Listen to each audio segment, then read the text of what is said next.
बात करते हैं कि पार्टनरशिप क्या है। What do you mean by partnership? Person के प्रॉफिट के मोटिव के लिए ऑर्गेनाइजेशन। तो एक ऐसा group of person where 2 or more person come together to start a business, acting by all or acting by one on behalf of all to carry on a business जिसका profit और losses, profit ही term उन्होंने दी है, profit में भी positive और negative, profit ही term उन्होंने दी है, shared by all the partners in agreed profit sharing ratio. तो हमें क्या इसमें इंपॉर्टेंट चीज है जो हमें अपने पास याद रखनी है, क्योंकि हमें थ्योरी तो लर्न करने की ऐसे तो जरूरत है नहीं, हमें ये पता होना चाहिए कि सेक्शन 4 हमारा पार्टनरशिप जो है वो उसको गवर्न कर रहा है इंडियन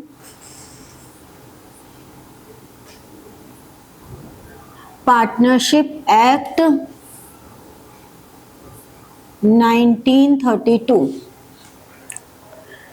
ठीक है, उसका सेक्शन 4 जो है उसने डिफाइन किया है पार्टनरशिप को, ये आपको पता होना चाहिए। फिर उसके बाद वो ये कहते हैं कि पार्टनरशिप डीड में भी ओरल और रिटर्न। ठीक है, पार्टनरशिप डीड नहीं भी हो तब भी चलता है। पार्टनरशिप डीड अगर रिटर्न हो तो ज़्यादा बेटर है, क्योंकि रिटर्न पार्टनरशिप डीड को हम इन case of any disagreement court में एज एविडेंस प्रोड्यूस कर सकते हैं, but oral partnerships can not be produced. However now in the technological time oral partnership agreement भी हम कर सकते हैं एज एन एविडेंस, क्योंकि वीडियो रिकॉर्डिंग्स एंड ऑल हमारे पास सब होता ही है। अब पार्टनरशिप एक्ट 1932 क्या कह रहा है कि अगर पार्टनरशिप डीड नहीं है तब क्या होगा, ये तुम लोगों ने प्रैक्टिकल्स में भी किया है। In the absence of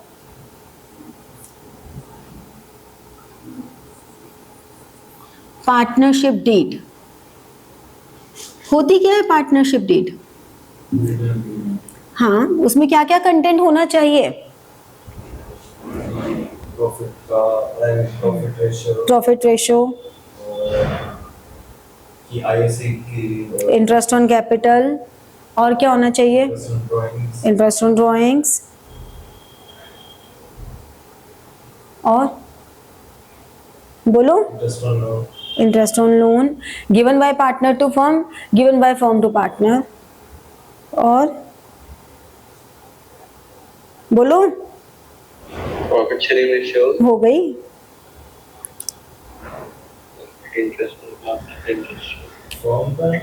firm का नाम सबसे पहले, और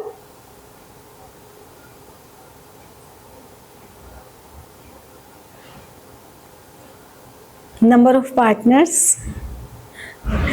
amount contributed by each partner, residential address of partners as well as registered office address of firm.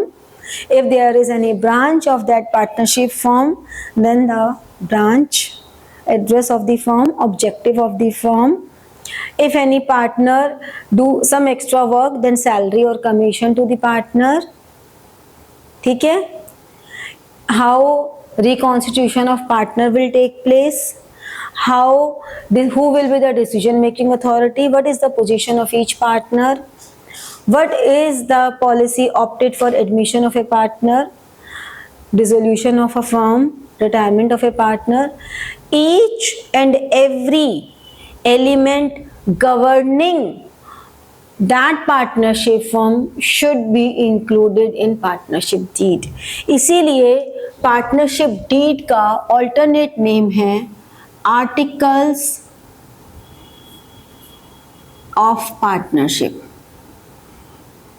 Partnership का आर्टिकल इसे हम कहते हैं। अब अगर पार्टनरशिप डीड नहीं है तो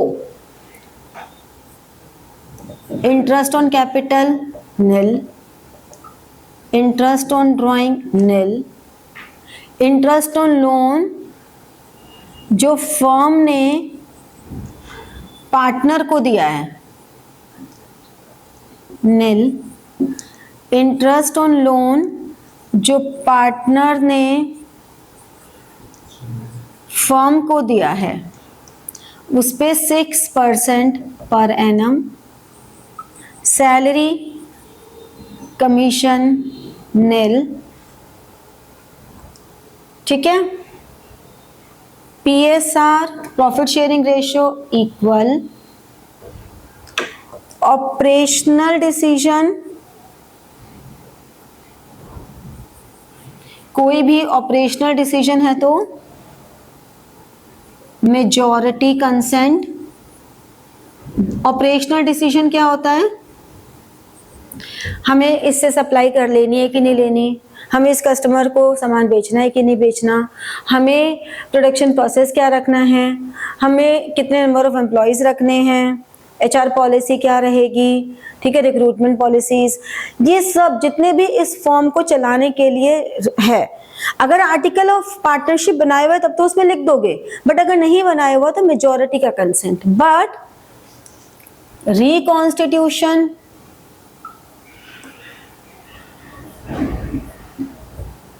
ऑफ पार्टनरशिप, रिकॉन्स्टिट्यूशन का मतलब इसमें 100% कंसेंट चाहिए। रिकॉन्स्टिट्यूशन का मतलब हो गया change in PSR, admission, retirement. Death तो वो पूछ के नहीं मरेगा ना, तो रिटायरमेंट हाँ होगा, लेकिन यहाँ पर हमारा जो रिकॉन्स्टिट्यूशन है उसका मतलब सिर्फ इतना ही है। अमलगमेशन, सेल, अगर हम अमलगमेट कर रहे हैं या सेल कर रहे हैं तब भी इन सब डिसीजंस में 100% कंसेंट चाहिए। अमलगमेशन होता है तेरी एक फॉर्म है इसकी एक फॉर्म है, दोनों फॉर्म मिल जाएंगे दूसरे से और एक ही फॉर्म बना लें, दैट इज अमलगमेशन, मर्जर, ठीक है। इन सब में 100% कंसेंट चाहिए। हिडन प्रॉफिट्स, अगर किसी पार्टनर ने कोई हिडन प्रॉफिट्स बनाए हैं आउट ऑफ फर्म्स फंड्स तो goes to firm on disclosure, जैसे ही वो डिस्क्लोज होगा वो फर्म को चला जाएगा। लेकिन लॉसेस अगर होंगे तो बॉर्न बाय पार्टनर, उस पार्टनर को खुद बियर करने पड़ेंगे अगर उसने कोई हिडन प्रॉफिट बनाया तो, ठीक है। तो ये सब कब अप्लाई होगा? When there is no partnership date, ठीक है। ये समझ में आ गया, क्लियर हो गया। इसके बाद हमारा पार्टनरशिप में आगे आता है कि रिकॉन्स्टिट्यूशन जब भी कोई फॉर्म होती है,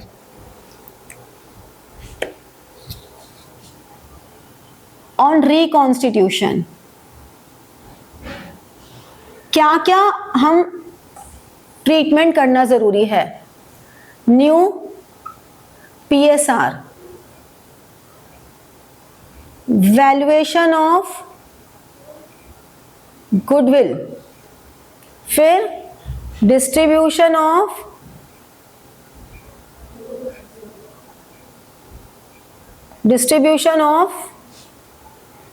general reserve, profit and loss, and all funds and accumulated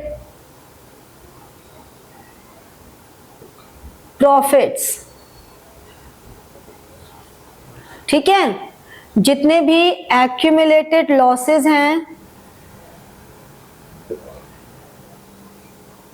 वो राइट ऑफ होंगे, ठीक है ना। कोई भी गुडविल है वो राइट ऑफ होगी, ठीक है। रीवैल्यूएशन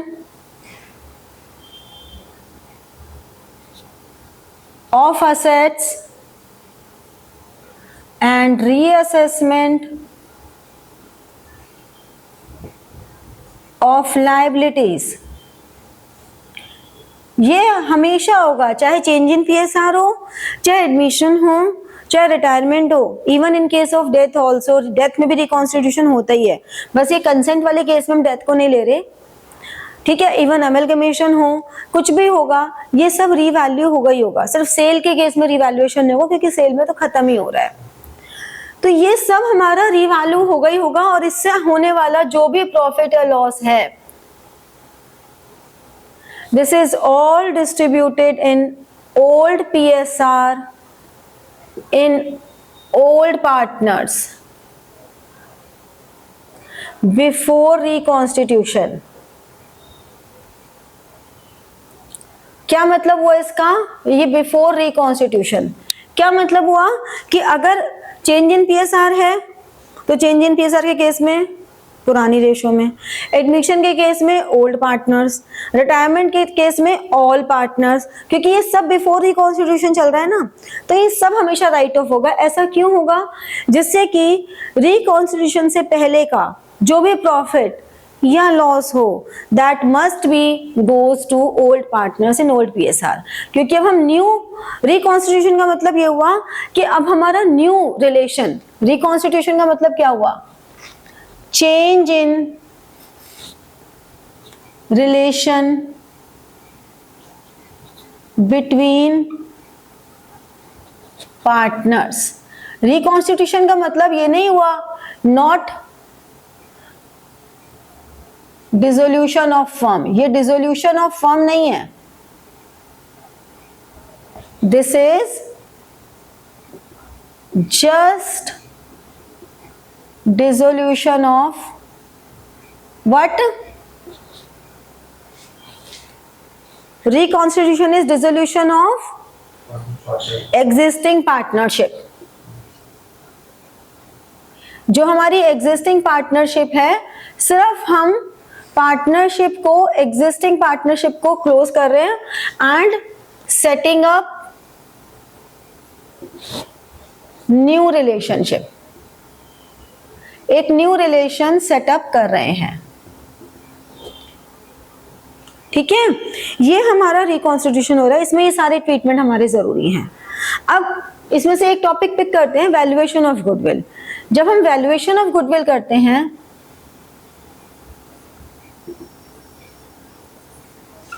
तो हमारे पास 4 मेथड्स हैं।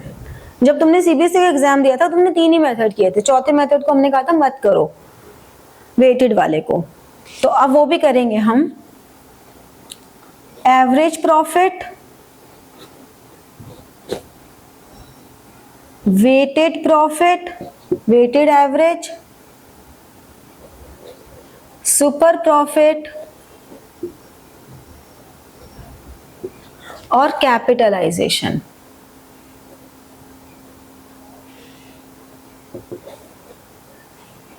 अब कैपिटलाइजेशन भी, एवरेज प्रॉफिट्स का भी कैपिटलाइजेशन होता है और सुपर प्रॉफिट का भी होता है। ठीक है, factors affecting valuation of goodwill. ठीक है, ये सारे फैक्टर्स हैं। अब इन सब फैक्टर्स की वजह से हाउ गुडविल अफेक्टेड, जैसे कि एफिशिएंट मैनेजमेंट है, तो एफिशिएंट मैनेजमेंट की वजह से गुडविल कैसी होगी, अगर किसी ऑर्गेनाइजेशन की मैनेजमेंट अच्छी होगी तो हम कहेंगे एफिशिएंट मैनेजमेंट अगर है तो गुडविल हाई होगी, यही मतलब हुआ ना। अगर फेवरेबल लोकेशन है, फेवरेबल कॉन्ट्रैक्ट्स हैं तो आर्यन, अगर favourable location and favourable contracts हैं तो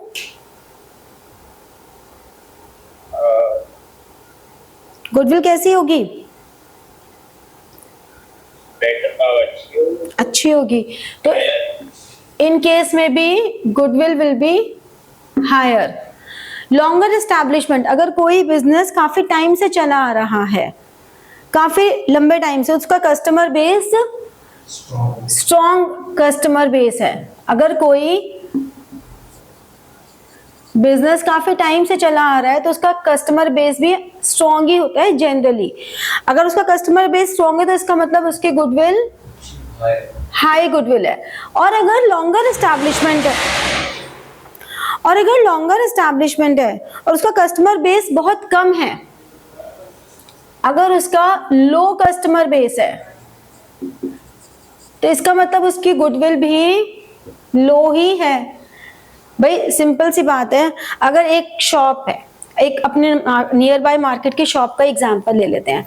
अगर एक शॉप है, वो शॉप 20-25 साल पुरानी है और 20-25 साल पुराने होने के बाद भी उस शॉप पे कस्टमर्स बहुत कभी कभी कोई आता है, तो आपको कितनी पुरानी शॉप है फिर भी उस पर कस्टमर नहीं आता, क्यों? तो उनके पास प्रोडक्ट्स अपडेटेड नहीं है या उनको अटेंड नहीं करते व्हाटसोएवर, यानी कि उनका कस्टमर बेस बहुत कम है, तो उनकी गुडविल इसका मतलब बहुत कम है, क्योंकि people do not know about that shop. लेकिन अगर कोई शॉप बहुत पुरानी है, people know about that shop, people use to go for that shop first, and if they don't find then they go any other where, in that means उसकी goodwill तो अच्छी है, फिर चाहे उसकी प्रोडक्ट रेंज कम हो उसके बावजूद भी उसकी गुडविल तो अच्छी है, क्योंकि वो कस्टमर बेस स्ट्रॉन्ग लेके बैठा है। ठीक है। एडवांटेजेस ऑफ पेटेंट, पेटेंट का क्या एडवांटेज है? पेटेंट का गुडविल से क्या लेना देना है?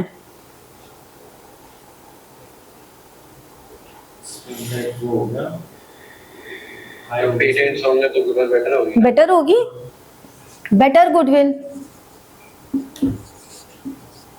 ठीक है ना। एक्सेस टू सप्लाईज, जो सप्लाईज हैं यानी कि जो भी कंटेंट आप प्रोवाइड कर रहे हो उसका एक्सेस कितना है, उसका एक्सेस बहुत कम है या बहुत ज्यादा है।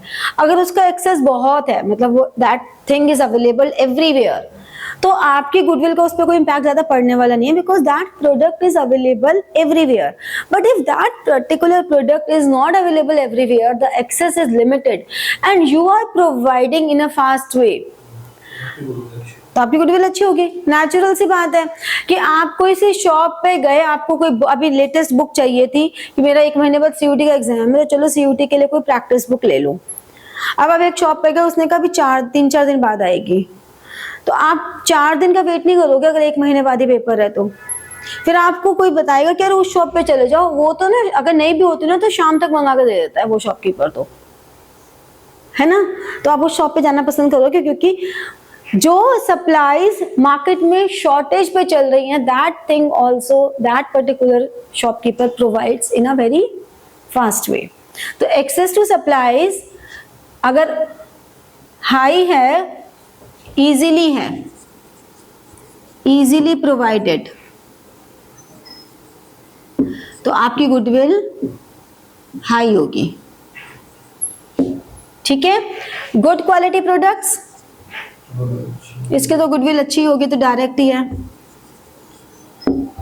Market situation, how market situation impact goodwill? Demand ज्यादा है, अच्छी गुडविल होगी प्रोडक्ट की, और अगर एक प्रोडक्ट की डिमांड बहुत ज़्यादा है, ठीक है, सप्लाई से, तो अगर बहुत डिमांड ज़्यादा है तो आप थोड़ी सी कैपिटल लगा के भी एक अच्छा प्रॉफिट अर्न कर सकते हो। ठीक है। और क्योंकि डिमांड ज़्यादा है और आप उसको मार्केट में अवेलेबल करवा भी रहे हो, तो आप ज़्यादा प्राइस पे भी अवेलेबल कराओगे तो आपको प्रॉफिट और ज़्यादा होगा। This is almost related to access of supplies. Higher profits, high goodwill. Risk associated with business, how? What if जो तुम प्रोडक्ट ज्यादा रिस्क होगा, कम होगा शायद। अगर तुम वो प्रोडक्ट बेच लो और वो अचानक से उसकी डिमांड मतलब लोग खरीदने रहे, तो तुम्हारी गुडविल भी डाउन हो जाएगी बहुत ही। अगर एक नॉर्मल बिजनेस में, एक नॉर्मल इंडस्ट्री में जितना रिस्क एसोसिएटेड है and you are at low risk level, मतलब उस इंडस्ट्री में रिस्क बहुत ज्यादा है, बट आपका जो फर्म है, your firm at a lower risk side, it means you have high goodwill. ठीक है ना। मान लो अभी हम ये कह रहे हैं कि वॉर टाइम सिचुएशन है, तो वॉर की सिचुएशन में जो लोग ऐसे बिजनेस में हैं जिनको लग रहा है कि डर लगेगा, तो इसका मतलब उनको रिस्क ज्यादा है उनके बिजनेस का। लेकिन कुछ लोग ऐसे भी तो हैं जो कोविड के समय भी बहुत नॉर्मल बैठे रहे कि अरे हमारा काम चलेगा, तो उनको क्या हुआ, उनकी गुडविल अच्छी रही होगी तभी वो चल पाए, वरना तो बिजनेस बहुत बंद हो गए। कुछ तो उनका प्रोडक्ट अच्छा रहा होगा, प्रोडक्ट पे तो डिपेंड करता ही है, नेचर ऑफ बिजनेस पे तो डिपेंड करता ही है कि आपका नेचर ऑफ बिजनेस कैसा है, ठीक है ना। अगर आपका बिजनेस ऐसा है जिसकी डिमांड हमेशा ही हाई रहती है तो नेचुरल आपका गुडविल हाई होगी। आपकी पास परफॉर्मेंस भी अगर अच्छी है तो भी आप बिजनेस में ज़्यादा टिक सकते हो। तो ये सब रीजंस हैं जिसकी वजह से हम कह सकते हैं कि गुडविल हमेशा हाई ही रहेगी। नेक्स्ट हमारे पास आते हैं डिफरेंट सेक्शंस। क्योंकि एमसीक्यू है तो हमें ये सेक्शंस को लर्न करना बहुत ज़रूरी है। जैसे कि सेक्शन 31 है। सेक्शन 31 ये कह रहा है कि कोई भी पार्टनर एडमिट कब हो सकता है। क्या हमने पढ़ा है, एडमिशन ऑफ ए पार्टनर कब कब हो सकता है, कैसे हो सकता है, यानी कि या तो 100% कंसेंट हो या अगर 100% कंसेंट नहीं रखना, हमें कोई और पार्टनर्स जो हैं उनका से ज्यादा रखना है, तो as mentioned in partnership deed, perfect, as mentioned in partnership deed.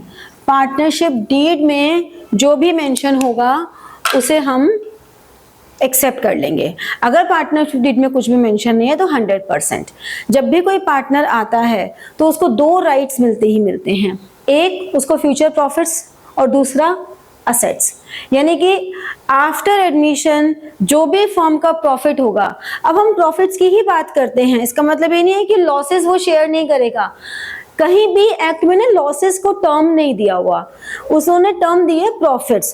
Profits positive भी हो सकते हैं, नेगेटिव भी हो सकते हैं। पॉजिटिव प्रॉफिट्स प्रॉफिट्स है, नेगेटिव प्रॉफिट्स लॉस है। तो प्रॉफिट्स एंड असेट्स में उसको राइट मिलेगा ही मिलेगा, ठीक है। फिर हम रिटायरमेंट की बात करें तो रिटायरमेंट में ये दो सेक्शन हमारे मोस्ट इंपॉर्टेंट हैं। एक है 32 सबसेक्शन 2, ये सब हमारे इंडियन पार्टनरशिप एक्ट 1932 के हैं, ठीक है। इससे मुझे याद आया कि जब हम स्टार्टिंग का थ्योरी वाला पोर्शन कर रहे थे उसमें एक चीज और बतानी थी मुझे तुमको, कि हमारे, मैं पहले वो बता देती हूँ फिर मैं भूल जाऊंगी। जो मैक्सिमम नंबर ऑफ पार्टनर्स हैं, अगर हम पार्टनरशिप एक्ट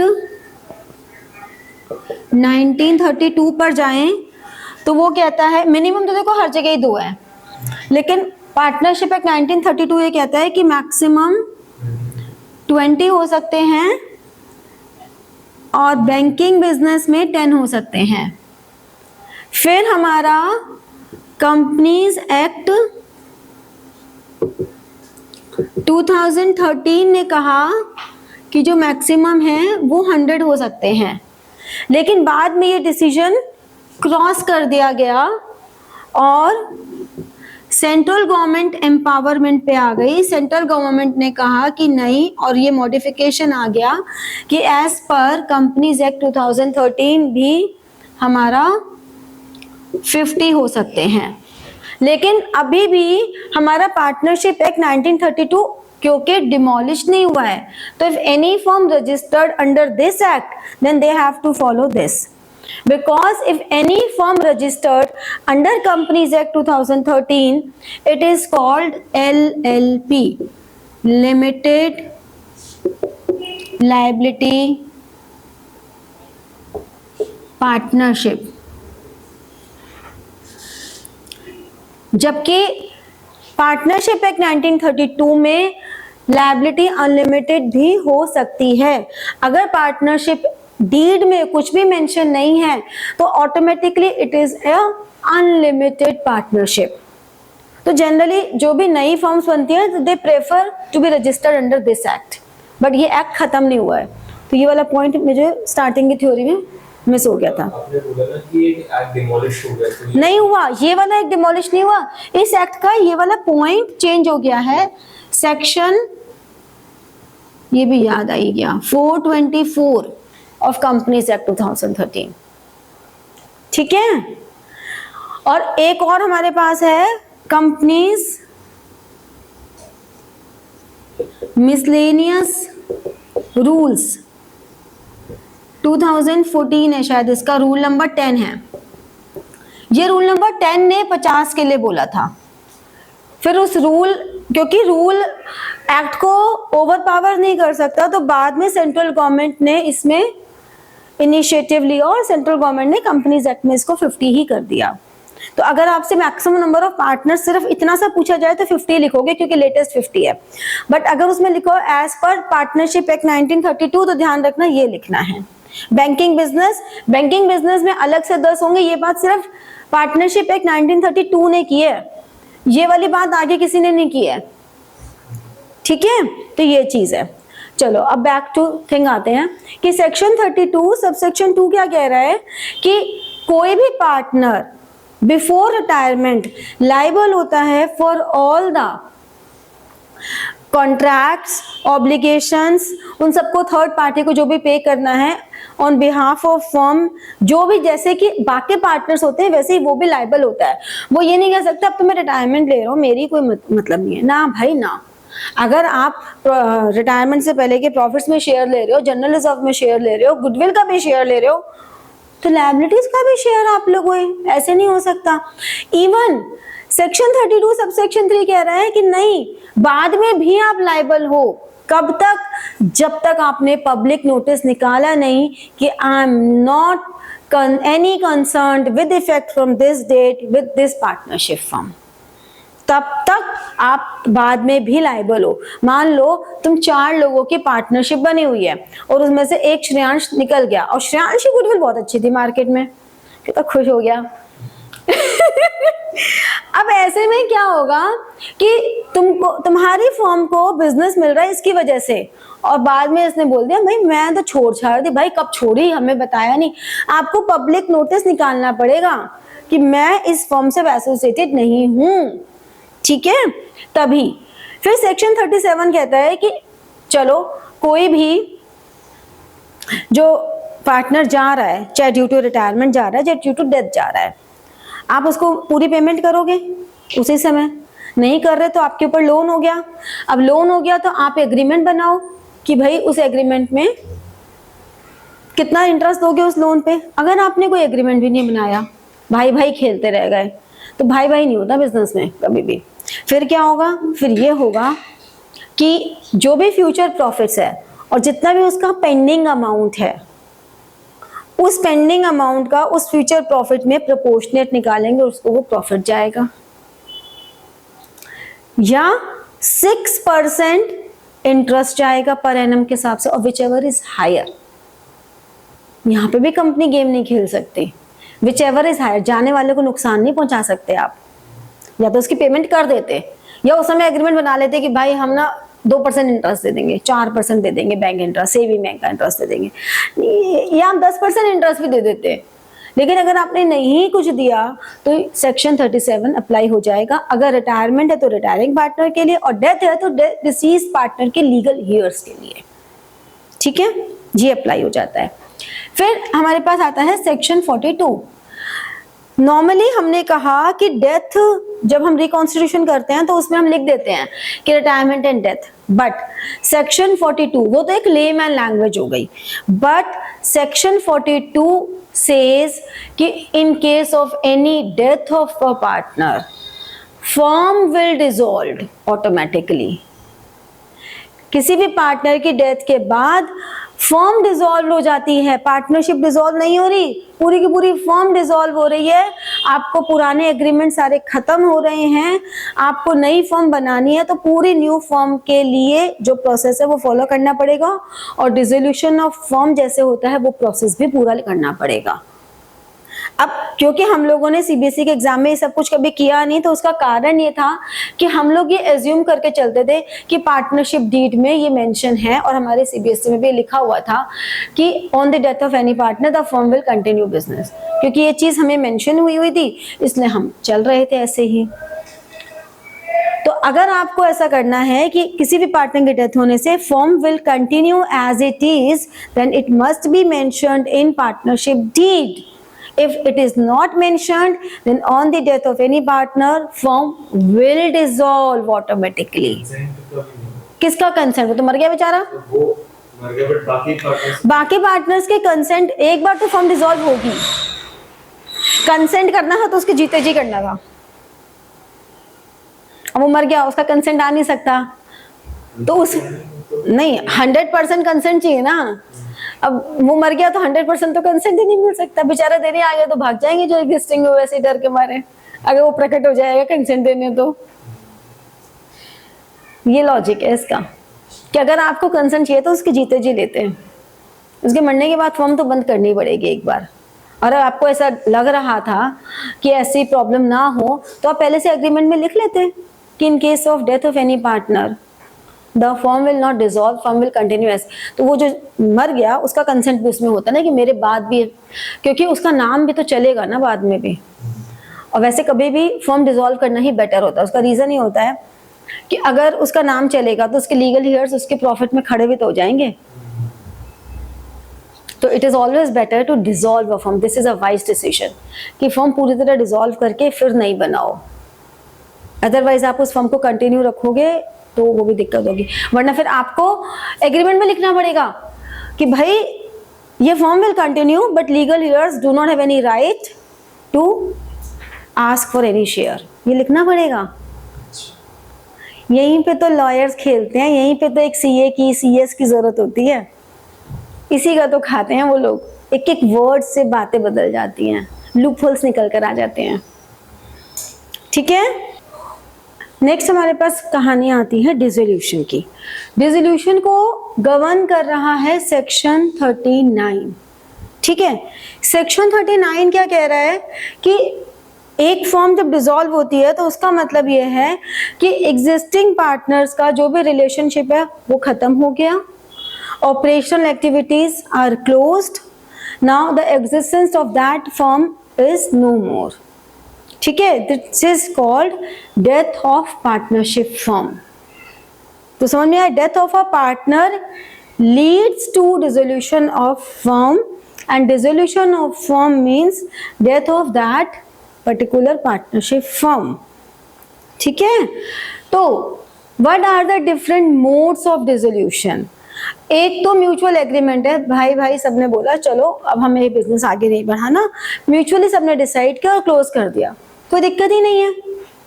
ठीक है, अगर कोई भी पार्टनर यानी कि 4 पार्टनर्स हैं, चारों के चारों इंसॉल्वेंट हो गए, या 4 में से 3 भी इंसॉल्वेंट हो गए, majority of partners are insolvent, या if they engage in any unlawful activity, then this is a compulsory dissolution. Compulsorily the firm need to be dissolved. ठीक है, फिर आता है नोटिस। ये सेक्शन 43 गवर्न कर रहा है। नोटिस का मतलब 4 पार्टनर्स हैं, एक पार्टनर ने नोटिस दिया कि I wish to dissolve this firm.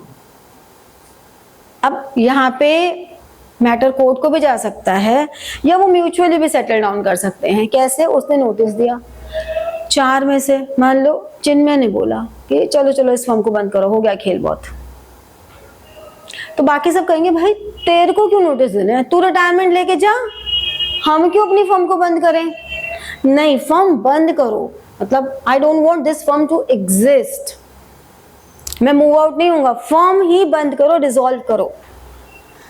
ठीक है, तो जब भी बाय नोटिस वाला केस आता है तो उसको लीगल नोटिस सर्व करना पड़ेगा, उसमें रीजन देने पड़ेंगे कि what are the reasons that should be justified. अब यहाँ पर अगर म्यूचुअली पार्टनर्स ने उन रीजंस को एक्सेप्ट कर लिया देन इट इज ओके, लेकिन अगर नहीं किया तो फिर वो अगेन कोर्ट में चला जाता है। फिर वही बात आती है कि अगर कोर्ट में जा रहा है तो पार्टनरशिप डीड होनी बहुत जरूरी है जिसमें ये लिखा हो कुछ, नहीं तो फिर कोर्ट को जैसा समझ में आएगा कोर्ट वैसा डिसीजन देगी।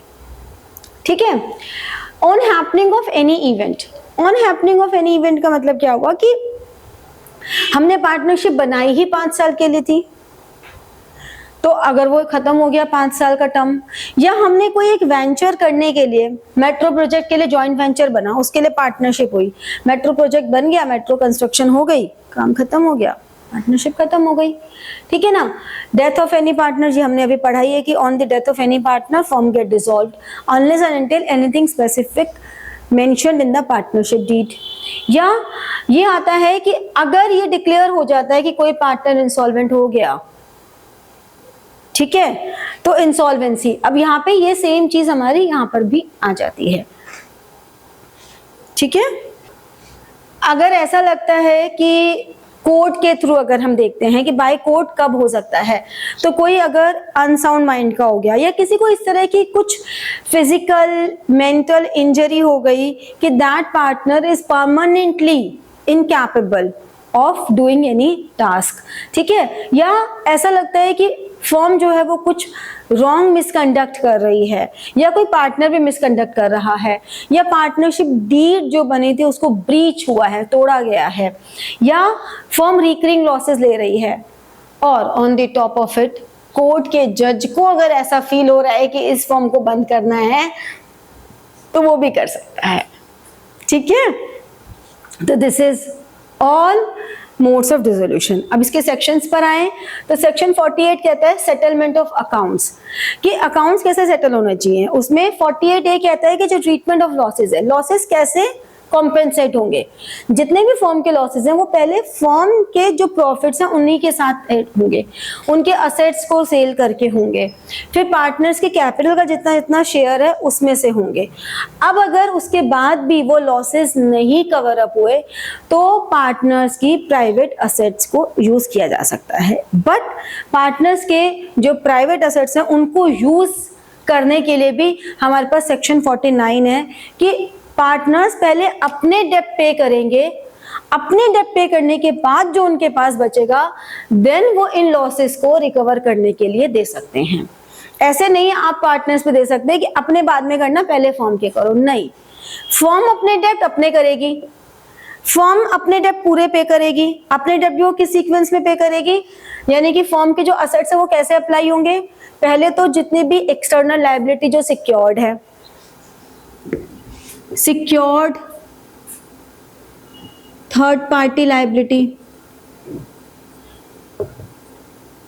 पहली, सेकंड अनसिक्योर्ड, इससे भी पहले रियलाइजेशन एक्सपेंसेस, फिर सिक्योर्ड और फिर अनसिक्योर्ड थर्ड पार्टी लायबिलिटी, फिर उसके बाद पार्टनर्स लोन, फिर पार्टनर्स कैपिटल, और फिर अगर कुछ बच गया तो पार्टनर्स को डिस्ट्रीब्यूट हो जाएगा, डिस्ट्रीब्यूट अमंग पार्टनर्स, ठीक है। तो अब यहाँ पे अगर फर्म ने सब कुछ पे कर दिया तो ठीक है। अब अगर फर्म के पास कम पड़ गया देने को, मतलब यहाँ तक रेजिड्यू की बात नहीं है, यहाँ तक कम पड़ गया तो पार्टनर्स कैपिटल कम पड़ गई तो कुछ नहीं कर सकती फर्म। लेकिन उससे पहले भी अगर कम पड़ गया तो वो पार्टनर से ले सकती है, लेकिन पार्टनर से लेने में ये ध्यान रखना है कि पार्टनर्स पहले अपने पर्सनल डेब्ट्स पे करेंगे, उसके बाद वो फर्म को देंगे। बट फर्म अपने असेट से सारा कुछ पे करने के बाद जो बच जाएगा वो पार्टनर्स को दे देगी, ठीक है। तो इस तरह से हमारा application of assets and losses and personal and private debts, ये पर्सनल एंड फर्म्स डेट होते हैं। तो ये सेक्शन आपको लर्न रखने हैं। 48 सेटलमेंट ऑफ अकाउंट्स है, 49 payment of personal and firm's debt है। 48 के दो सेक्शंस इंपॉर्टेंट है, 48A 48B। 48A is treatment of losses and 48B is treatment of assets, ठीक है। तो this is all theoretical part of partnership. Done, चलो।